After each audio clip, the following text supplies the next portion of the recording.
शब्दों से मैं आपका स्वागत करता हूं कि इन्हीं की कृपा से सजे हैं हम, नहीं तो 900 गरीब करोड़ पड़े हैं। मेरे जैसे तो करोड़ है, सारी वजह से हूँ, जो कुछ हूँ आप लोगों की वजह से हूँ।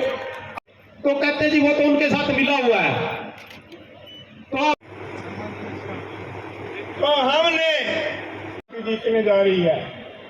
और मैं रिश्तेदार यार प्यारे उनको प्रेम के साथ, उनको सभी मेरे जो नाम रह गए सभी के जानते, सभी कार्यकर्ता हैं, सभी उपस्थित कार्यकर्ता भाई और बहनों, पत्रकारों, छायाकार दोस्त, सबसे पहले तो मैं आप सभी कार्यकर्ताओं का स्वागत करता हूं। इस बात के साथ एक बार बहुत साथियों ने मेरे बारे में यहाँ पर कहा, किसी ने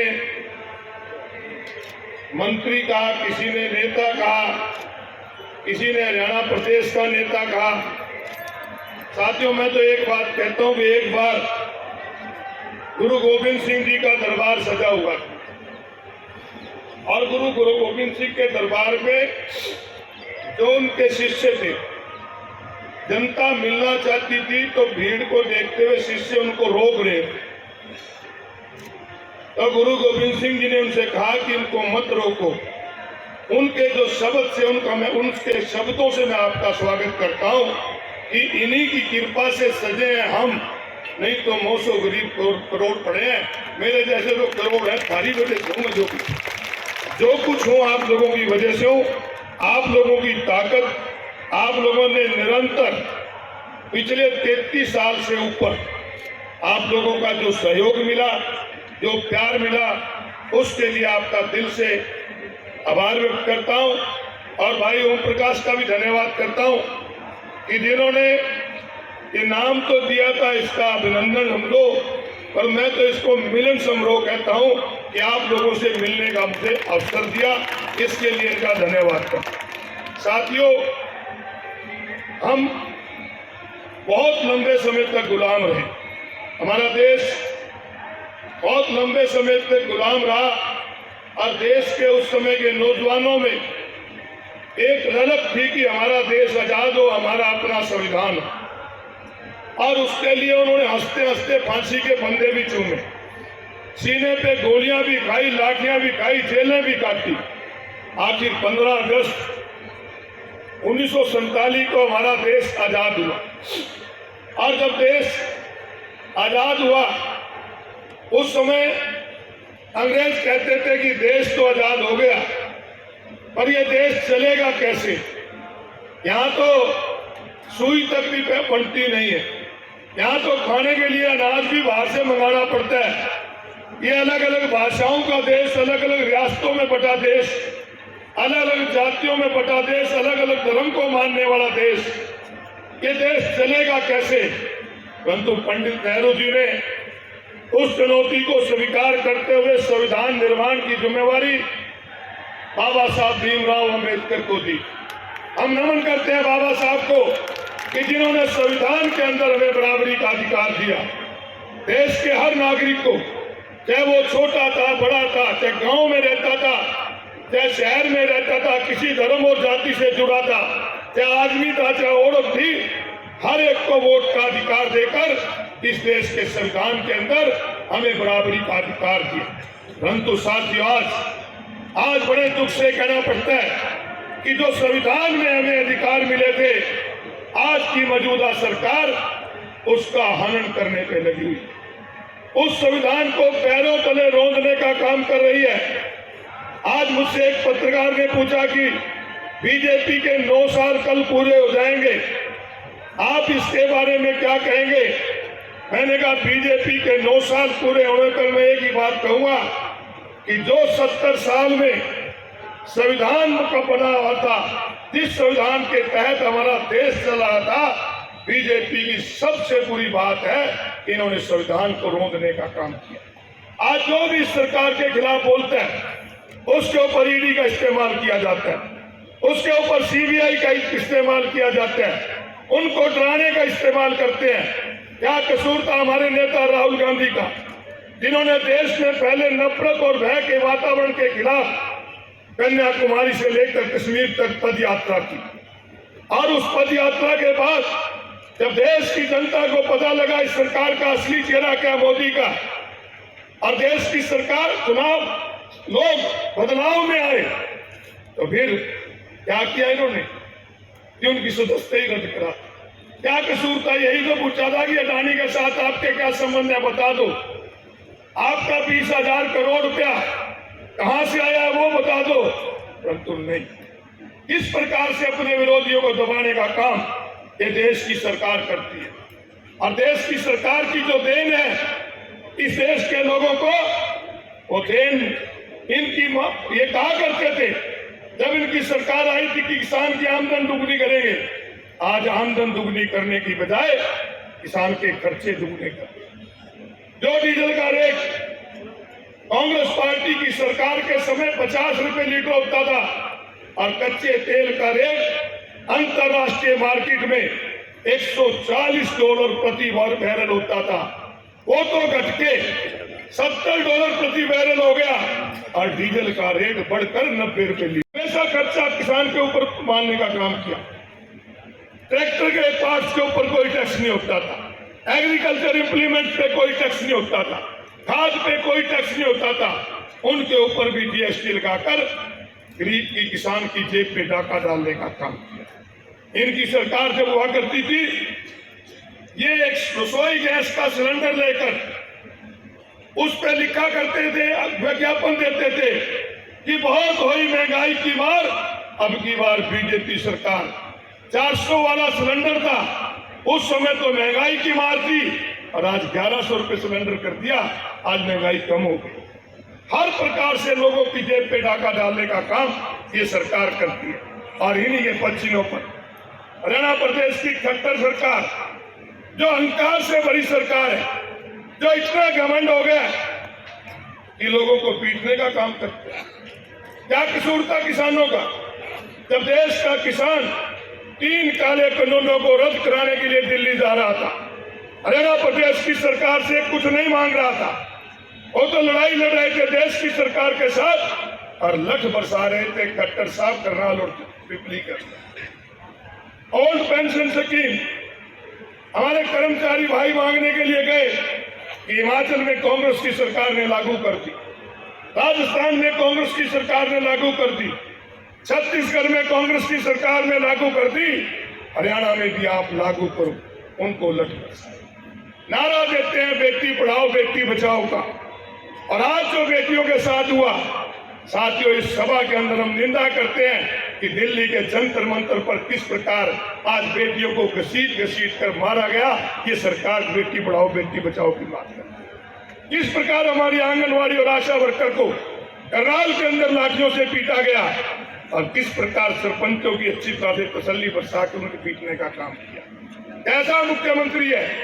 1966 में हरियाणा प्रदेश बना था। मुझे भी हरियाणा प्रदेश के ज्यादातर मुख्यमंत्रियों के साथ, 1-2 को छोड़कर सबके साथ मुझे उनका काम करने का मौका मिला, मुझे अच्छी तरह उन्हें देखने का मौका मिला। परंतु साथियों, हरियाणा प्रदेश का यह पहला मुख्यमंत्री है जो सभा के अंदर एक विधवा आती है कि मेरा बेटा चिट्टा खा गया, नशे से मर गया, आप चिट्टे के खिलाफ कार्रवाई करो, तो उसको कहते हैं तेरे को तो सिखा के भेज रखा। कोई भाई अपनी बात करने के लिए खड़ा होता है, पुलिस को कहते हैं इसको बाहर ले दो, इसकी पिटाई करो। अरे पिटाई का अधिकार मुख्यमंत्री को किसने दी? तबादले का अधिकार तो होता था, और केजरीवाल का तो तबादले का अधिकार भी छीन लिया। देखो संविधान को किस प्रकार पैरों तले रोकते। सुप्रीम कोर्ट की फुल बेंच फैसला देती है उनको अधिकारों को, और ऑर्डिनेंस लेकर फिर उनके अधिकारों पे खत्म कर देते। तो ये सरकारें साथियों किस प्रकार आज इस देश और प्रदेश में चल रही है। अगर पिटाई खट्टर साहब करनी थी तो सबसे पहले जब हरियाणा प्रदेश के लोग कोरोना में मर रहे थे, हरियाणा प्रदेश के मंत्री शराब घोटाला कर रहे थे, उनकी पिटाई कर। धान घोटाला हो रहा था, चावल घोटाला हो रहा था, रजिस्ट्री घोटाला हो रहा था, और कुरुक्षेत्र में तो खाद का भी घोटाला हो रहा था। इनकी पिटाई करते कोई उनकी पिटाई करते हैं। जन संवाद नाम देते हैं, काम करते हैं कि हम जन संवाद करेंगे।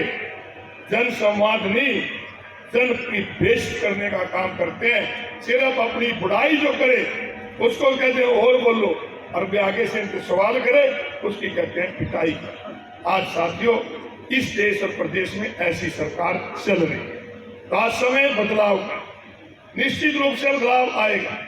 आज हरियाणा प्रदेश और देश में बदलाव की लहर चली हुई। और आज ही में दीपेंद्र हुड्डा जी का प्रोग्राम थे सिरसा के अंदर, फतेहाबाद के अंदर। हजारों साथियों ने आज फतेहाबाद के नगर परिषद के पूर्व चेयरमैन और वहां के 20 पार्षदों ने आज आपकी पार्टी को ज्वाइन किया, आज वो शामिल हुए। इसी प्रकार पिछले एक साल में 23 एक्स MLA और एक्स मंत्रियों ने कांग्रेस पार्टी में शामिल हुए। उसका कारण एक ही है कि लोग बीजेपी और बीजेपी से छुटकारा चाहते हैं, और विकल्प अगर है तो केवल और केवल कांग्रेस पार्टी और चौधरी भूपेंद्र सिंह हुड्डा है। इसलिए लोग हुड्डा साहब के साथ जुड़े। और हुड्डा साहब की सरकार में जो काम हुए वो किसी से छुपे हुए नहीं साथियों, उन्होंने हर वर्ग के लिए काम किया। आज जरूर इस बात की है कि लोग तैयार हैं, परंतु कहीं हमसे कम गलती न हो, हमसे कोई कमी न रह जाए। हमने लोगों को साथ जोड़ना है, लोगों को साथ लेकर चलना है।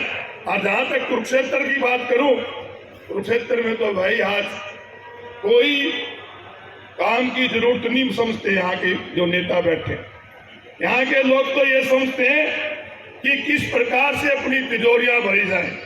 जिस प्रकार जिंदल सिटी के अंदर, जिंदल सिटी एक कॉलोनी कटी थी और उसके नक्शे पास थे कि इसकी फेंसिंग होगी, आगे कोई नहीं होगी। उससे आगे जमीन लेके कॉलोनियां काट दी, रास्ता ले लिया। कल मेरे को अंसल सिटी के लोग मिले। अंसल सिटी के लोग कहने लगे कि ये तो कहते थे 24 फुट का ही रास्ता मिलेगा, हमारा तो रास्ता 18 फुट है, उसके पीछे भी कॉलोनी काट के रास्ता सीधा बना दिया। इनका काम है, अगर वो सस्ती जमीन दे, सस्ते प्लाट दो।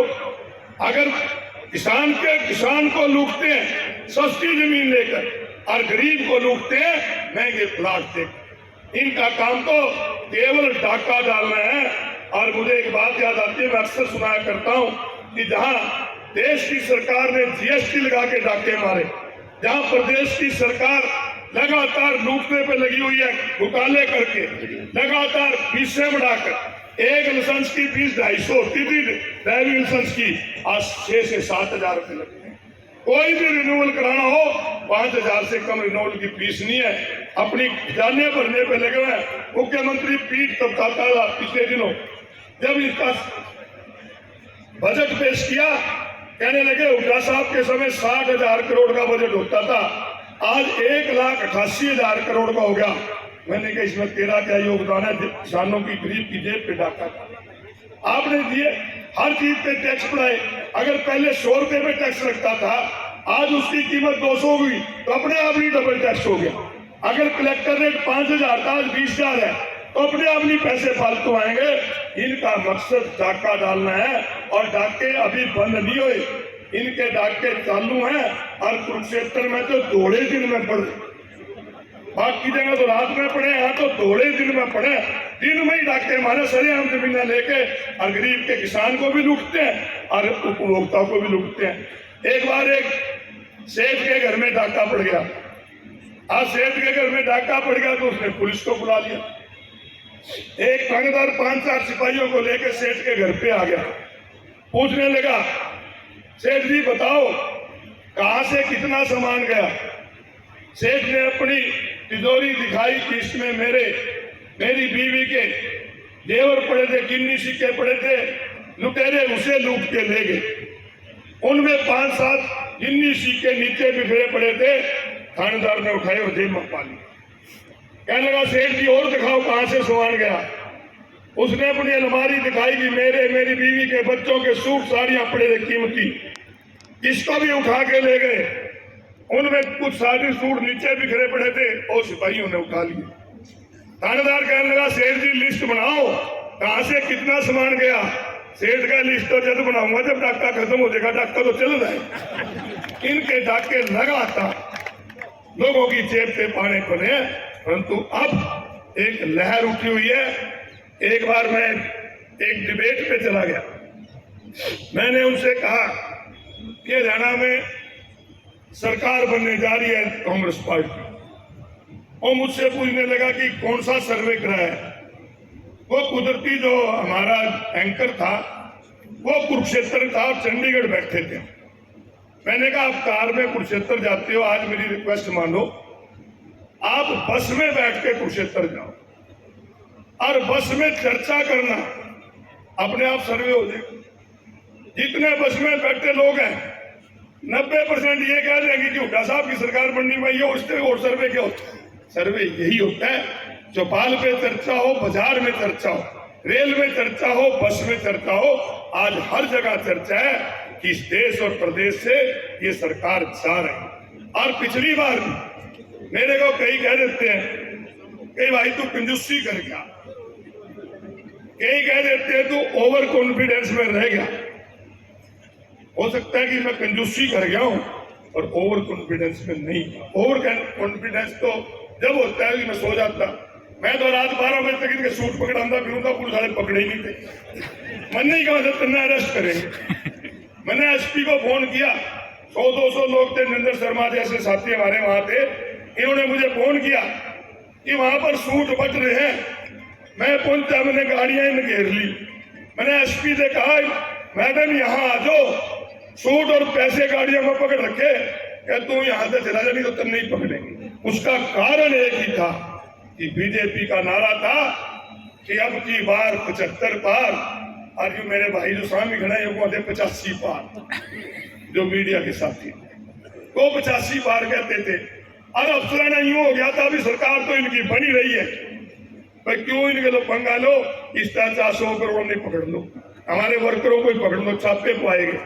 तो पिछली बार जो इनका नारा था 75 पार का, लोगों ने इनकी सरकार नहीं बढ़ाई, इनकी 40 सीटें, और इनकी सरकार जो मेरे भतीजे नू कहते थे ना जमुना पार करेंगे, उन्होंने लोगों से धोखा करके इनकी सरकार बनाई केवल लूटने के।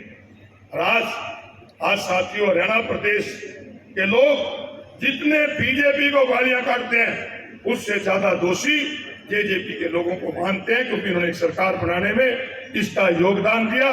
देश प्रदेश को लूटवाने के लिए उन्होंने जो किया उस पाप को उनको भुगतना पड़ेगा। तो निश्चित रूप से साथियों, आपकी सरकार बनेगी और कांग्रेस पार्टी ने कुछ आप लोगों के लिए, हरियाणा प्रदेश की जनता के लिए वादे की, और कार्यकर्ता बैठे मैक्सिमम यहाँ पर, उनसे कहूंगा कि वो जन जन तक पहुंचाएं। हमने पिछले दिनों हाथ से जोड़ो हाथ प्रोग्राम शुरू किया था, जो अब तक चल रहा है।